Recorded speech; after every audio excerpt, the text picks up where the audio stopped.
In this video, we are going to explore the different types of not being able to do something within the autism or neurodiverse spectrum and compare them with and to one another.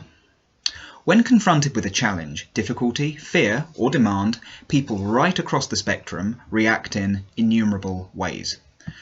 Some fight, some flight, some freeze, and some fall asleep. Now, it would appear that, on the surface, these reactions are all varying degrees of demand avoidance. But if we look a little closer, we can see that there are various factors at play that can precipitate various forms of avoidance. PDA, which I may or may not have mentioned before, is commonly characterized by the individual's anxiety-driven need to remain in control. Now, even though this pithy description is more or less on the mark, it requires further scrutiny. The PDA values his or her freedom over anything else, and a threat to this freedom may cause a fight, flight, or freeze response. When confronted with a direct demand, say, for example, a parent requesting that the child cleans his or her room, or that the child should sit down to do their homework, the demand is in dangerously close proximity. So close, in fact, that the precious freedom that lies in the deepest recess of the PDA's soul doesn't stand a chance.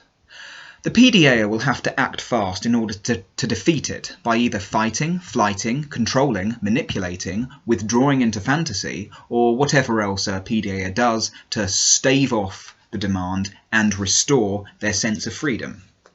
Not all demands are spoken though, as we've covered numerous times. This is key, because the notion that PDAs are nothing more than spoiled, entitled brats who don't like being told what to do because they think they're above everyone and everything begins to break down. What lies behind every demand is an expectation, an invisible, menacing entity out to get the PDA. The most sinister thing about expectations is that they can be formless.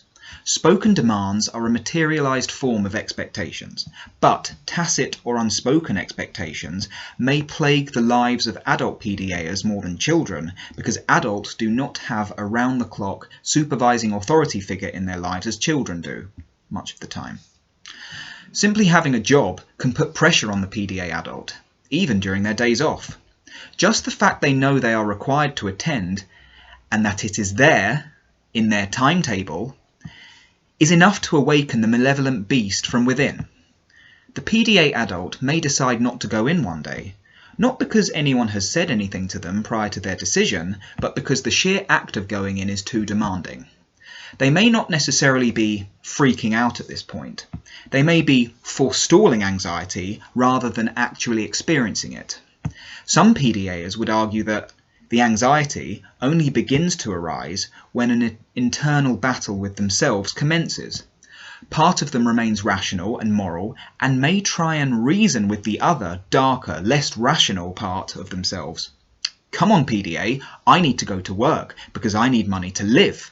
But, alas, the demand avoidance cannot be reasoned with, and will proceed to torture the PDA into submission by nothing less than flooding their entire vessel with crippling anxiety and their heads with adamantine dissuasive thoughts. If the person doesn't resist, however, then the loss of freedom and the anxiety it may bring about is being forestalled and not experienced. If the PDA avoids before or without having to relinquish their freedom, no anxiety need occur.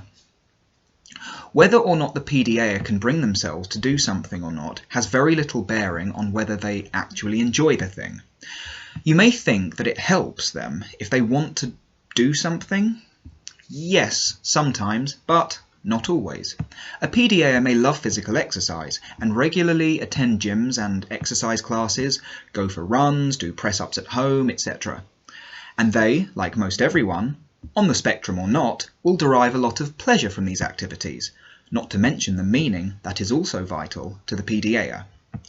Physical exercise pays dividends to the body and mind, as we all know. It elevates moods, lends itself to a nicely sculpted physique, if that's your thing. But if at any point the PDA feels as though they have to stay fit and healthy, whether someone tells them this or they tell it to themselves, it can completely deter them from doing so, even though this is something they do often because they enjoy it so much and get so much out of it.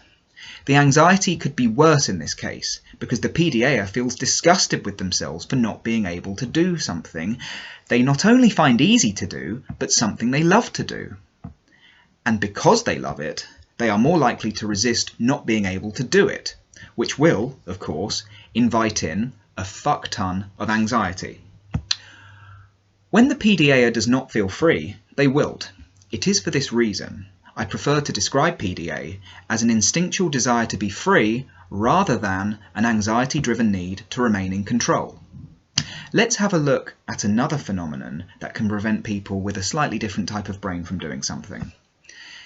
Executive dysfunction.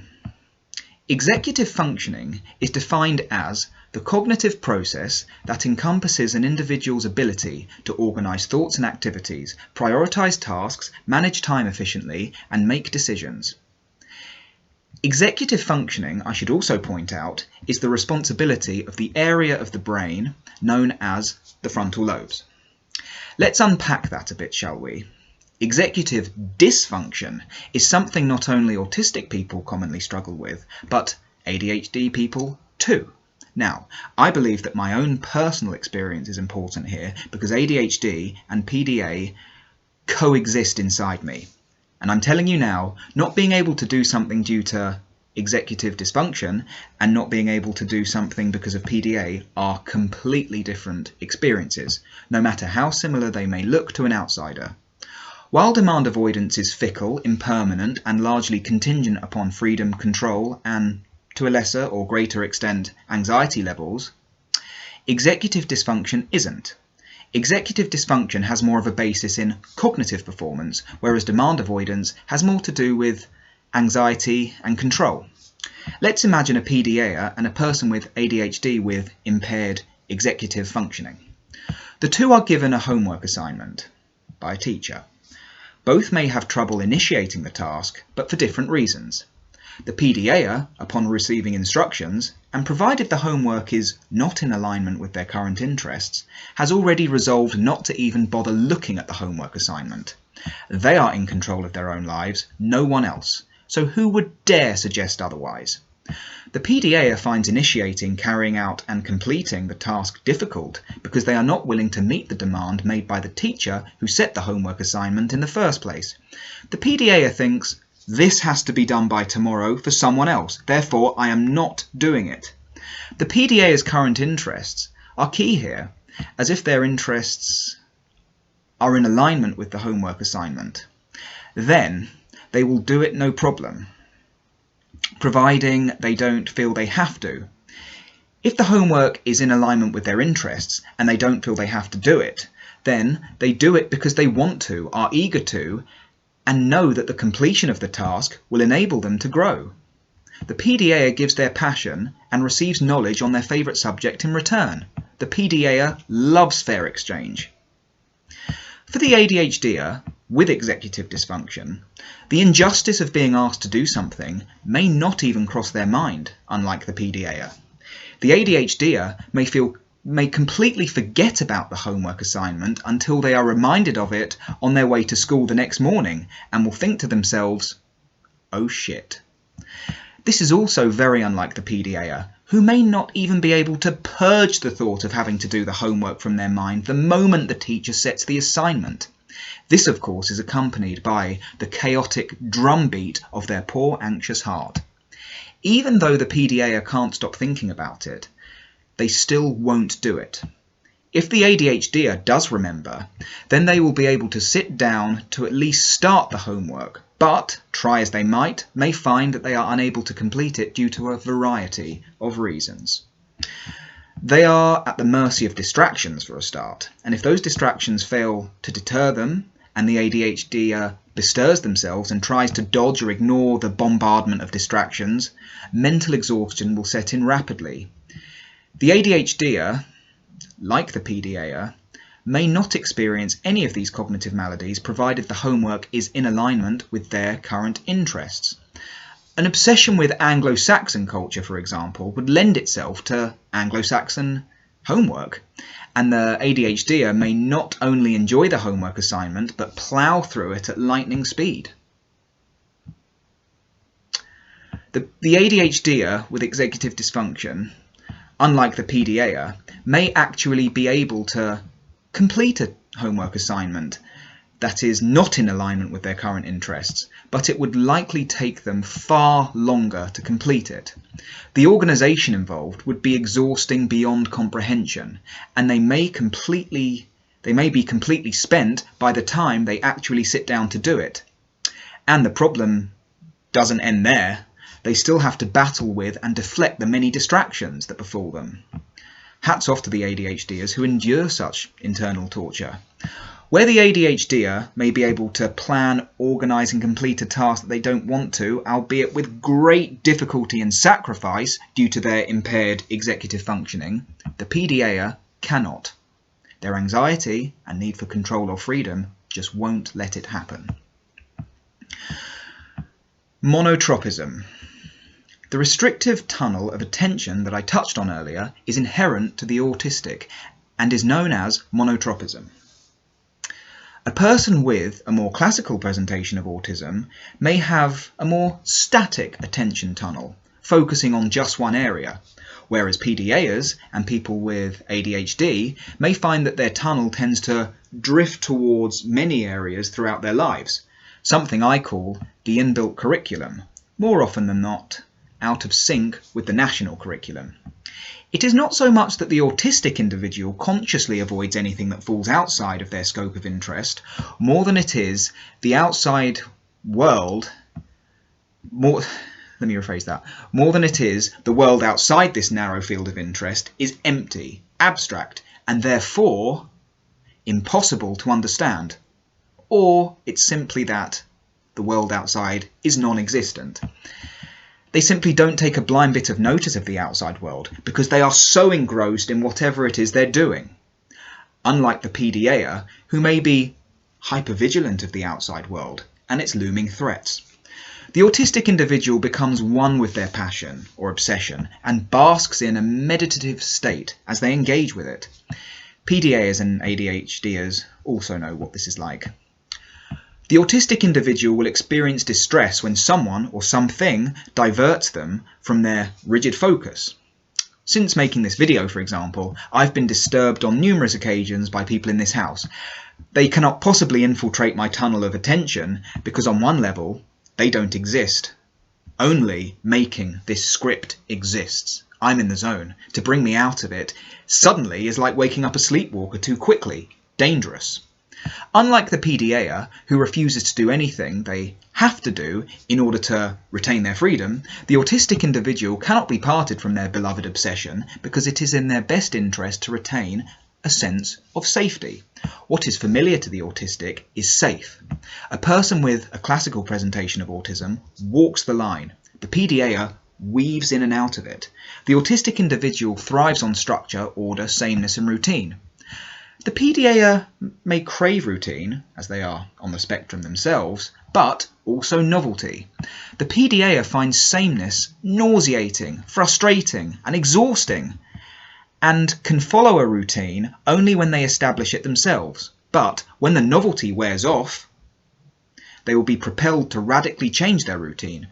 Imagine the PDAer as a monkey in a jungle. He or she climbs up a mango tree and eats all the mangoes, then moves on to the next tree and does the same, and again and again. The fruit is representative of novelty here, and each tree represents a new routine. When the novelty wears off, when the fruits are eaten, the PDAer moves on to another routine. The monkey moves to another tree.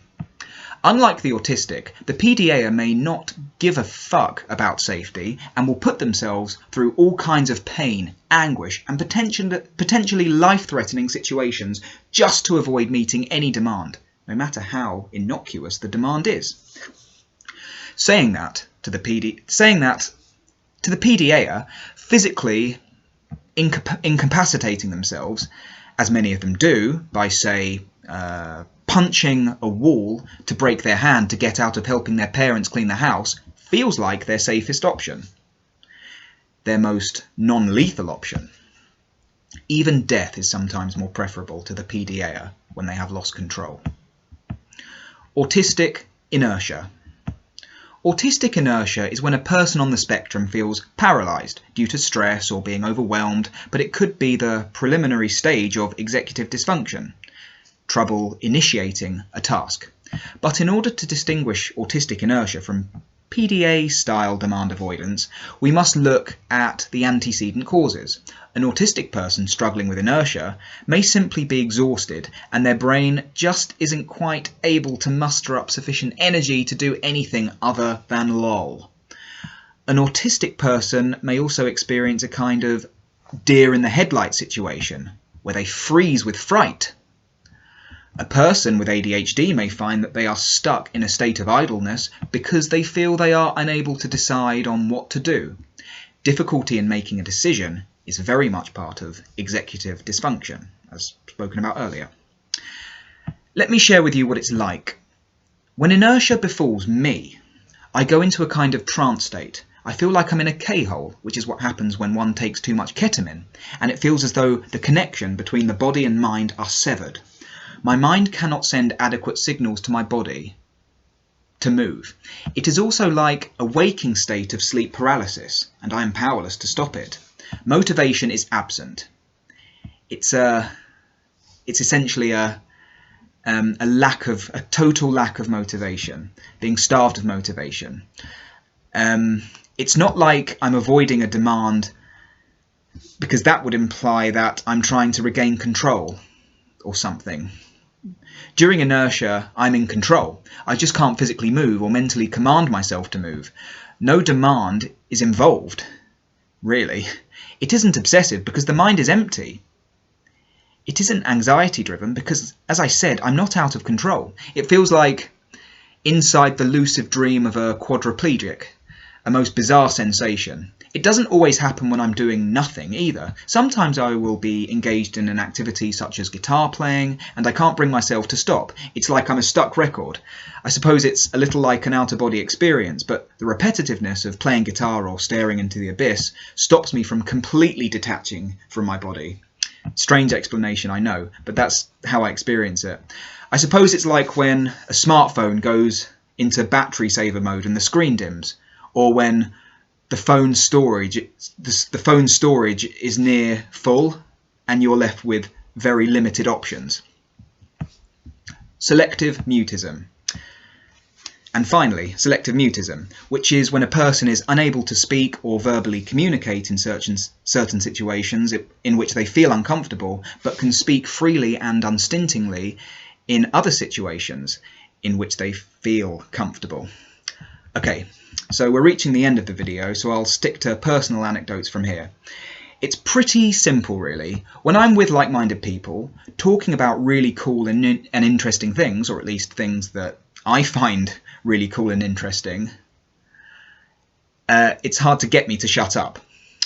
When I'm stuck with a group of people with whom I am neurologically incongruent, and the conversation is bland and flaccid, I don't know why I use that word, I don't open my mouth at all. It's not because I'm experiencing a need to avoid the demand of talking to them, it's because I am all too aware of the enormous gulf between myself and the group. Their conversation is like another language to me, even though it's in English. Their frames of reference are so far removed and convoluted, I can't join in, much less keep up. And then there are times when I don't make my voice heard, and these reasons are exclusively PDA. When I was at a Krishnamurti school in Hampshire, the school placed a lot of value on speaking publicly. I felt assaulted by the spoken and unspoken urges for all of the students to make their voices heard. Now, I love public speaking. Whenever I attend groups, I embrace the opportunity to share my mind. But when I was at that school and I buckled under the pressure of the expectation to speak, I didn't make a peep, regardless of how much I wanted to say.